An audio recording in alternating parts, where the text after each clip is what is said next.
मैं उस डरावनी रात को कभी नहीं भूल सकता जिस रात मैंने अपना सबसे अच्छा दोस्त सूरज पाटिल को खो दिया था। सूरज और मैं बचपन से ही एक दूसरे के साथ थे। सूरज मेरा दोस्त कम और भाई ज्यादा था। 10वीं कक्षा के बाद हम दोनों ने लातूर के एक प्रतिष्ठित कॉलेज में प्रवेश लिया।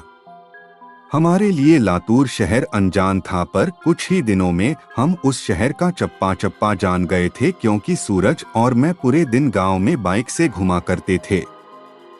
हम दोनों रोज रोज उसी शहर में घूमकर बोर हो चुके थे, इसलिए एक रात हमने लॉन्ग ड्राइव पर जाने का फैसला किया। हमने कामी गांव के जंगल में जाने का प्लान बनाया।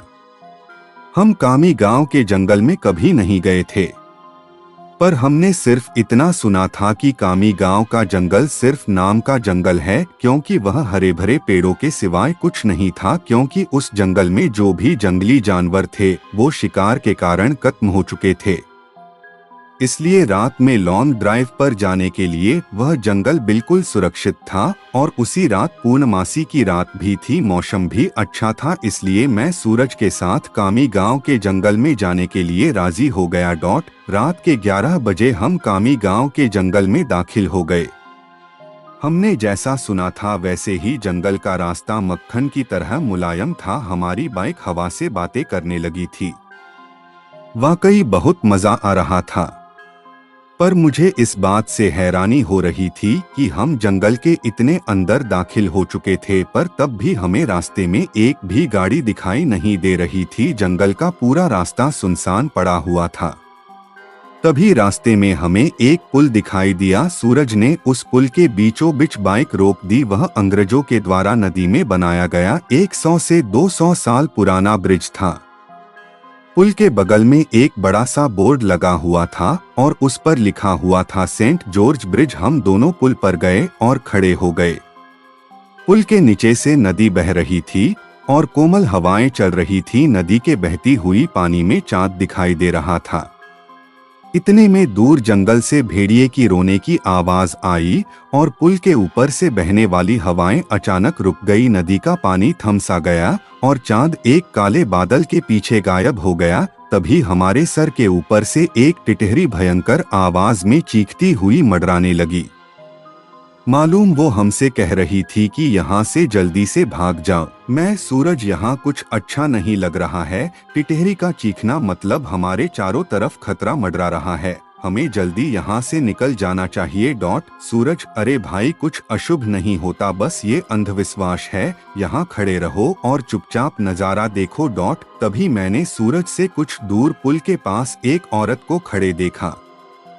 दूर से तो वो दिखने में सुंदर लग रही थी, पर वह पुल के नीचे नदी में झांक रही थी। मैं उसकी तरफ देख ही रहा था कि इतने में वो औरत पुल के ऊपर चढ़ गई।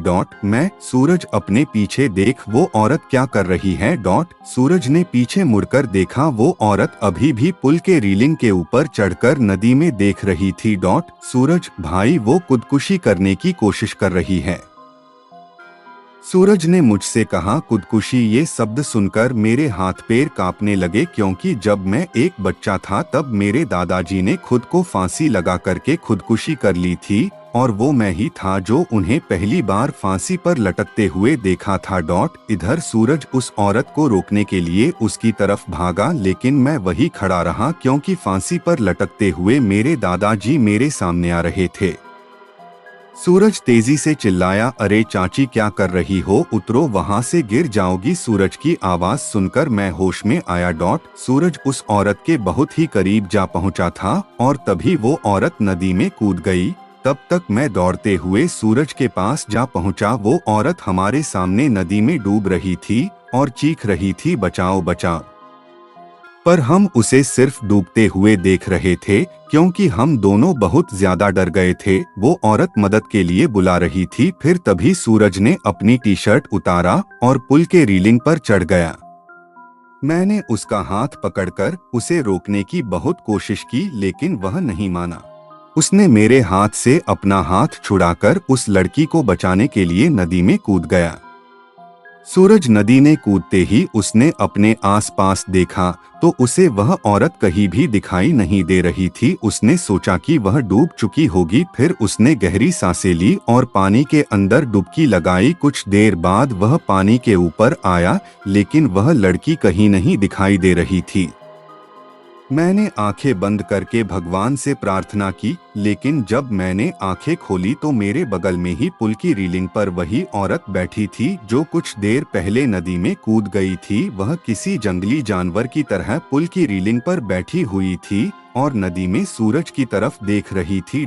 मैं मन ही मन सोच रहा था कि तभी मुझे लगा कि ये औरत नहीं बल्कि एक चुड़ैल है, और मैं डर के मारे कांपने लगा और जोर से चिल्लाया, सूरज।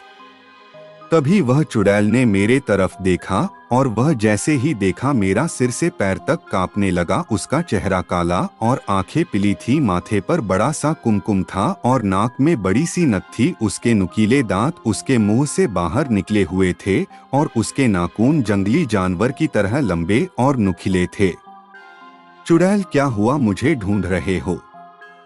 हंसते हुए बोली। सूरज पानी की सतह से हमें देख रहा था। उसे भी पता चल चुका था कि ये कोई औरत नहीं बल्कि ये एक चुड़ैल है। सूरज हमें चौड़ी आंखों से देख रहा था।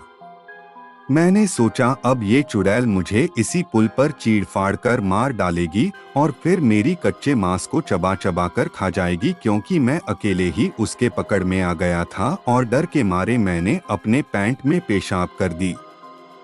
चुड़ैल, डरो मत, मैं तुम्हें नहीं, उसे अपने साथ नदी में ले जा रही हूँ। जब मैं ये सुना तो मेरा दिल डर से दहल उठा।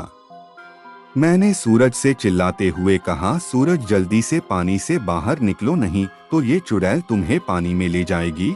सूरज पूरी तरह से डर गया था। उसके हाथ पैर सुन्न हो गए थे। उसे एहसास हो गया था कि वह नदी में से बाहर नहीं निकल पाएगा, क्योंकि वह नदी के बीचों बीच था। चुड़ैल मेरे तरफ देखकर मुस्कुराई और फिर नदी में छलांग लगा दी। सूरज आखिरी बार चिल्लाया और चुड़ैल उसे पानी में अपने साथ ले गई। कुछ देर तक पानी में से बुलबुले निकलते रहे, पर कुछ देर बाद वो भी बंद हो गए।